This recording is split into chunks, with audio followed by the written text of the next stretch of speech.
এইবার বোঝা গেল যে এই কম্বোটা কেন ফেভারিট। আর দেখেছেন কি সুন্দর ঝুরো ঝুরো বাসন্তী পোলাওটা বানিয়েছি। তো বাসন্তী পোলাও বানানোর জন্য খুবই ইজি পথ। আর আমার কাছে তো বাসন্তী পোলাওয়ের সাথে যদি আলুর দম বা যে কোনো কিছু তরকারি করে দেওয়া হয়, আলুর ঝোলও করে দেওয়া হয়, আমি সেটাই খেয়ে নেব। মানে ইভেন অনেক সময় বাসন্তী পোলাওয়ের সাথে আর কিচ্ছু লাগে না, জাস্ট শুধু শুধুই খেয়ে নেওয়া যায় এই পোলাওটা।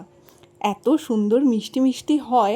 আর এই রেসিপিটা হলে বাড়ির সদস্যরাও খুশি আর আমিও খুশি, কারণ আমাকে খুব বেশি খাটতেও হয় না। আলুর দম করলে তো কোনো ব্যাপারই হয় না, তাও চিকেন কষাটাও কোনো ঝঞ্ঝাটই হয়নি। আর এই পোলাও করতে তো বেশি সময়ও লাগে না, জাস্ট 10টা মিনিট। এই যে ভাজাটা, এটাই ইম্পর্টেন্ট। তেল দিয়ে তার মধ্যে সামান্য একটু ঘি দিয়ে আমি দিয়েছি গোটা গরম মশলা ফোড়ন। গোটা গরম মশলার মধ্যে ছিল দারচিনি, লবঙ্গ আর এলাচ। আর আমি এক্সট্রা করে একটুখানি গোলমরিচ দিয়েছি। গোলমরিচের ফ্লেভারটা কিন্তু মুখে আমার ভীষণ ভালো লাগে। মানে গোলমরিচটা গোটা দিলে যখন আমরা আর কি চিবাবো তখন মুখের মধ্যে পড়বে, আর সেই যে ঝাল ঝাল একটা মানে ফ্লেভার, সেটা আমার ভীষণ ভালো লাগে। দিয়েছি সামান্য একটুখানি নুন, আর দিয়ে দিয়েছি কাজু কিশমিশ। কাজুটা আমি পরে দিচ্ছি, এই যে দেখতেই পাচ্ছেন।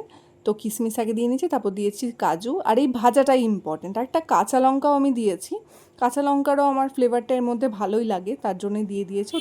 এই যে ভাজাটা হয়ে গেছে। ভাজাটা কখন হয়েছে কিভাবে বুঝবেন? চালগুলো আস্তে আস্তে লাইট কালার হয়ে যাবে, মানে আমি তো হলুদ দিয়ে মাখিয়ে রেখেছিলাম। তো ভাজার সময় দেখবেন হলুদ কালারটা একদম লাইট লাইট হয়ে এসছে, মানে সাদা সাদা টাইপের চালটা হয়ে গেছে। বুঝবেন তখন ভাজা হয়ে গেছে। তখনই দিয়ে দিতে হবে জল। আর জলটাই কিন্তু এখানে মেন, কারণ জলটা যদি আপনারা বুঝে না দিতে পারেন তাহলে কিন্তু একদম ক্যাতক্যাতে হয়ে যাবে, সুন্দর যে ঝরঝরা ভাবটা সেটা থাকবে না। তার জন্যই যেটা করতে হবে সেটা হচ্ছে প্রথম আপনারা যখন করবেন তখন যারা একদমই বিগিনার্স তাদের জন্য বলছি, অল্প অল্প করে জল দিয়ে সেদ্ধটা করবেন, আবার অল্প করে জল দেবেন, তাতে কোনো অসুবিধা নেই। আমি দেখুন আমার মাপটা যেরকম একদম সেট হয়ে গেছে, তার জন্য আমি ঠিক এই যে গ্লাসটা, সেই গ্লাসে 3 গ্লাস আমি জল দিয়েছি। দিয়ে তারপরে নাড়াচাড়া করেছি, একদম সেদ্ধ হয়ে গেছে। তারপরে দিয়ে দিয়েছি একটু ঘি আর চিনি। চিনিটা কিন্তু ইউজ করবেন একদম নিজেদের স্বাদ মতন, কারো বেশি মিষ্টি পছন্দ, কারো অল্প।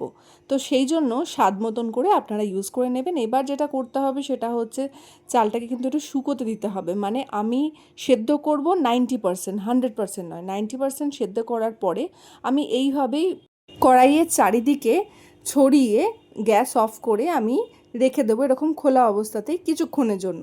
কিছুক্ষণ বাদেই এরকম একদম ঝরঝরা হয়ে যাবে। আজকের মতো টাটা।